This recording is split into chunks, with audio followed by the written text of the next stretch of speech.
अस्सलाम वालेकुम। आप सब कैसे हैं? आई होप सब ठीक होंगे, अपने घरों में बहुत खुश होंगे। Welcome back to my channel. अल्हम्दुलिल्लाह मैं भी ठीक हूँ। आप सब सुनाएं, आप सब कैसे हैं? तो मेरी रमज़ान प्रिपरेशन की वीडियो व्लॉग आ गया है, तो स्टे कनेक्ट और मेरे चैनल को सब्सक्राइब करते जाइएगा और लाइक एंड शेयर तो ज़रूर बनता है। और एंड पे एक बहुत ज़्यादा क्लिप जो सा इंटरेस्टिंग होने वाला है, तो पूरा वॉच करना है आपने मेरी वीडियो को। तो चलें, आज मैंने बनाने हैं स्प्रिंग रोल और साथ में एक और चीज़ तैयार करनी है। एक ही इस मिक्सचर से मैं 2 चीज़ें तैयार करूँगी। और मैंने ये देखें चिकन का कीमा लिया है और उसमें वेजिटेबल्स डाल दिए हैं, बेसिक मसाले डाले हैं, नमक, मिर्च, गरम मसाला पाउडर, सूखा धनिया पाउडर और अनियन और कैरट को मैंने ऑलरेडी इसमें चॉप कर लिया हुआ था। और ऑयल बिल्कुल नहीं डालना। मैं इस दफ़ा रमज़ान में पूरी कोशिश करूँगी कि ऑयल फ्री आप लोगों को रेसिपीज़ दूँ, ताकि आप लोगों की हेल्थ भी ठीक रहे। वैसे भी हमें चाहिए कि हम रमज़ान में जो-सा है ना बहुत कम ऑयल वाली चीज़ें यूज़ करें, पर ऐसा कुछ भी नहीं होता है, क्योंकि रमज़ान में हम लोगों ने रोज़े रखे होते हैं और सारा दिन हमारा स्टमक खाली होता है, तो हमारा दिल होता है कि इफ्तारी के टाइम कोई चटपटी चीज़ें होनी चाहिए। तो ये देखें मैंने उनको पका के कीमे को और हाफ़ मैंने अलहदा रख लिया है और हाफ़ ये देखिए मैं इसकी पफ पेस्ट्रियाँ तैयार करूँगी। और यहाँ इंग्लैंड में ये स्प्रिंग रोल हो गए, ट्रायंगल समोसे हो गए और ये पफ पेस्ट्रीज़ हो गई, ये बहुत ही शौक से खाई जाती हैं। इनको फ्रीज़ किया जाता है यहाँ पे और इजीली इनको बेक कर सकते हैं इन पफ पेस्ट्रीज़ को। तो मैंने ये रेडीमेड पफ पेस्ट्री ले लिया, इसमें इनको फिल करके तो इनको फ्रीज़ कर लूँगी। ये मैंने चिकन की भी बनानी है अभी, तो इंशाल्लाह सेकंड पार्ट आपको जल्द ही मिलेगा इस वीडियो का। और लहसुन अदरक का पेस्ट हो गया और साथ में लेमन जूस हो गया। ये तो मैं बिल्कुल भी फ्रीज़ करके नहीं रखती हूँ, फ्रेश ही डाल देती हूँ। फैमिली शॉट है तो मेरे लिए इजी रहता है। हाँ, उनके लिए बहुत बेस्ट है जिनकी यहाँ पे भी फैमिलीज़ बड़ी-बड़ी हैं, तो वो ये अपनी टाइम सेविंग के लिए ये सारी चीज़ें करके तो रख लेते हैं। बेस्ट वे है वैसे तो। मैं धनिया वगैरह जैसे काट के, धो के, वॉश करके तो उनको रख लेती होती हूँ साथ में, लेकिन लहसुन अदरक को मैं फ्रेश ही डाल देती हूँ हांडी में।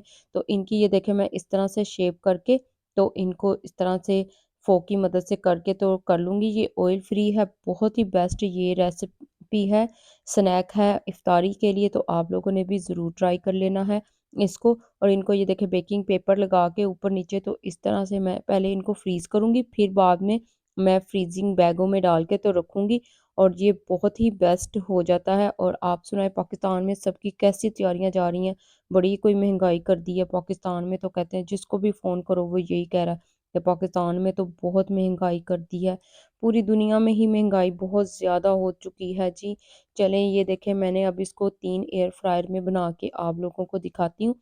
मेरी फैमिली शॉट है तो मैं ये 3-4 जो-सी हैं इफ्तारी के लिए इस तरह से एयर फ्रायर में ही बना लेती होती हूँ, क्योंकि एयर फ्रायर में भी ये बहुत अच्छी बन जाती हैं। ये देखें कितनी अच्छी गोल्डन कलर आ गया। अभी मैंने इसमें एग बिल्कुल भी ऊपर नहीं स्प्रेड किया।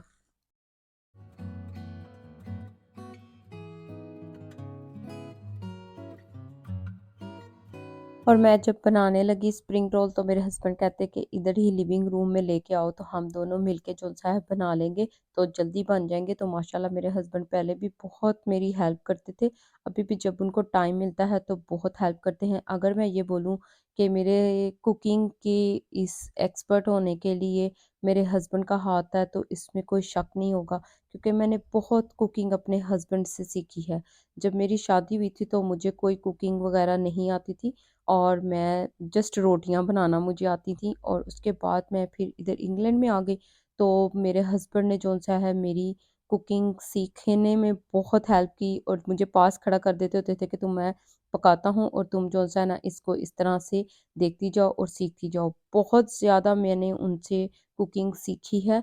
तो मैं सारा क्रेडिट जो सा ना आज अपने हस्बैंड को देती हूँ। मेरे हस्बैंड माशाल्लाह बहुत सपोर्टिव है और इंसान को, मियाँ बीवी को, दोनों को एक दूसरे का बिल्कुल साथ देना चाहिए, एक दूसरे की कदर करनी चाहिए, रिस्पेक्ट करनी चाहिए, एक दूसरे का मान रखना बहुत ज़रूरी है। मैं कहती हूँ हस्बैंड वाइफ की रिलेशन में। और चलें वापस आते हैं अपनी प्रिपरेशन पे। तो ये देखें मैंने अब धनिया और पुदीने की चटनी को बना के भी फ्रीज़ करना था, तो ये बनी हुई हो ना तो मैं कहती हूँ बड़ी ज़िंदगी आसान है।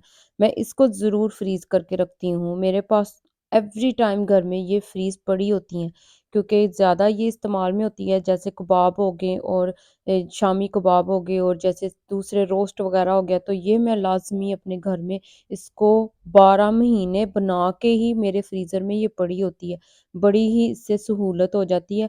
और ये देखो मैं डब्बियाँ लेके आई हूँ तो कितनी ही छोटियाँ निकली हैं डब्बियाँ। बट इट्स ओके, और पूरी भी नहीं आई हैं, तो चलें कोई बात नहीं, फिर बना के रख लूँगी।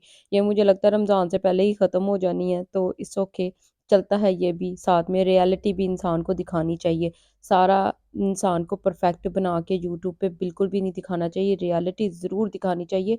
तो वो देखिए मैंने सारी बना ली थी और ये हरी मिर्चें रह गई थी, इनको भी मैंने इस तरह फ्रीज़िंग बैगों में डाल के तो फ्रीज़ कर लेना था। और उसके बाद आ गई थी ये इमली और आलू बुखारे की चटनी की। तो मैंने 1 पैकेट इमली का लिया था और हाफ पैकेट आलू बुखारे का लेके रात को भिगो दिया था। और सुबह ये देखिए केटल का पानी डाल के तो इसको एक छन्नी में डाल के तो सारा इसका पल्प निकाल लिया है। और इसको अब मैंने पकने के लिए रख देना है। इसमें पानी ज़्यादा डला होता है ना, तो इसको पकाना ज़रा-सा बहुत ज़रूरी होता है। पहले मैं इसको अच्छे से पहले पकाऊँगी। इसमें थोड़े से स्पाइसेस डाल दूँगी, वो मैं आगे चल के आप लोगों को बताती हूँ। ये जस्ट मेरे पास सॉल्टेड वो थी इमली, तो मैं सॉल्ट इसमें बहुत कम डालूँगी, ध्यान से ही मैं देख के डालूँगी ताकि ये सॉल्टेड ना हो जाए, क्योंकि ये चटपटी, मीठी और खट्टी अच्छी लगती है। तो ये देखिए इसमें अब मैंने स्पाइसेस डाले हैं, कुटी हुई रेड मिर्च डाल देनी है, जैसे ये चिली फ्लेक्स और ये चिली पाउडर डाल देना है रेड, और साथ में डाल दूँगी काला नमक। और मैं तो कुछ ज़्यादा ही डाल रही थी क्योंकि मैंने थोड़ी-थोड़ी स्पाइसी ज़्यादा बनानी थी, क्योंकि आपको पता है कि रमज़ान में ये थोड़ी खट्टी-मीठी अच्छी लगती है। तो ये मैं देखा काला नमक इसमें ज़रूर शामिल कीजिएगा, बहुत अच्छा इससे टेस्ट आता है। और साथ में डालूँगी थोड़ा-सा व्हाइट नमक, क्योंकि मैंने इसमें कम डालना है तो ध्यान से ही इसको डालूँगी। और इसको बहुत ही अच्छा मैंने पकाना है, इसको पकने के लिए रख दें बस, बाकी फिर अपने काम करें और साथ-साथ इसको चेक करते जाएँ, क्योंकि ये काफ़ी ज़्यादा टाइम ले लेती है ये इमली और आलू बुखारे की चटनी बनाना। और ये मेरी रेसिपी जो-सी है ना, है मेरे चैनल पे, तो मैं इसका लिंक जो-सा है ना डिस्क्रिप्शन में दे दूँगी। और आलू बुखारे और वो खुबानी की चटनी भी है मेरे चैनल पे, तो इंशाल्लाह दोनों का लिंक मैं इस वीडियो के नीचे डाल दूँगी, तो आपने ज़रूर चेकआउट कर लेना है और बना लेनी है। और साथ में अब ये देखें इतनी 1 घंटा लगा था इसको पकने के लिए, और उसके बाद ये देखिए मैंने इसमें डाल देनी है sugar. 1 cup sugar, taste check करते जाएँ और जितनी आपको मीठी या खट्टी चाहिए उतनी आप जो-सा ना इसमें डालते जाएँ।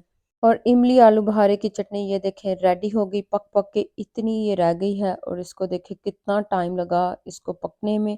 बट एनीवे ये 1 महीना ईज़िली हमारा गुज़र जाएगा। और अब इसको देखें ना, मैंने इसको इतना थिक किया है, ना ज़्यादा इतना इसको पतला रखना है, बल नॉर्मल ही रखना है, ताकि जब ये ठंडी होगी तो फिर ये खुद ही थोड़ी-सी थिक और हो जाती है। तो इसको स्टोर करने का तरीका भी मैं आप लोगों को बता देती हूँ। ये मैंने एक ये जार लिया है, मेरे पास किस चीज़ का था, तो मैंने इसको वॉश किया और साथ में इसको रख लूँगी। ज़रूरी नहीं आप बाज़ार से चीज़ें लेके आएँ, घर में जो चीज़ें अवेलेबल हैं उनको यूज़ करें और अपने काम में लेके आएँ।